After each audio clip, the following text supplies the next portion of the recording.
রাসূল সাল্লাল্লাহু আলাইহি ওয়াসাল্লাম রাজনীতি করেছেন, সাহাবীরা রাজনীতি করেছেন, রাষ্ট্র পরিচালনা করেছেন, সমাজকে নেতৃত্ব দিয়েছেন।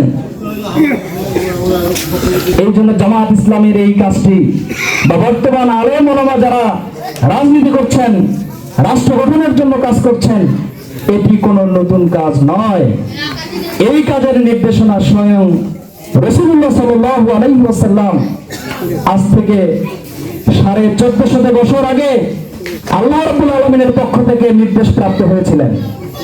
আল্লাহ রাব্বুল আলামিন জানিয়ে দিয়েছেন, হুয়াল্লাযী আরসালা রাসূলাহু বিল হুদা ওয়া দীনিল হক লিইয়ুযহিরাহু আলাদ দীন কুল্লিহি ওয়ালাউ কারিহাল মুশরিকুন।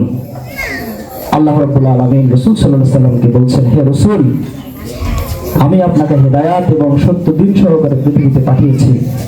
আপনার কাজ হলো আমি আপনাকে যে বিধান দিয়েছি, যে কোরআন দিয়েছি, আমার যে হুকুম দিয়েছি, আপনি সেটা পৃথিবীতে আমার এই জমিনে আপনি সেটা বাস্তবায়ন করবেন। সেই আল্লাহর বিধান, সেই সত্য দ্বীনটা হচ্ছে ইসলাম। একটি জীবন ব্যবস্থা, আল্লাহর বিধান,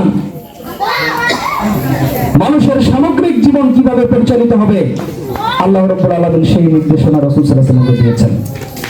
রাসূল সাল্লাল্লাহু আলাইহি ওয়াসাল্লাম সেই কাজ করেছেন, সেই কাজ জামাত ইসলামী করে যাচ্ছে। কথা বলেন ঠিক কিনা?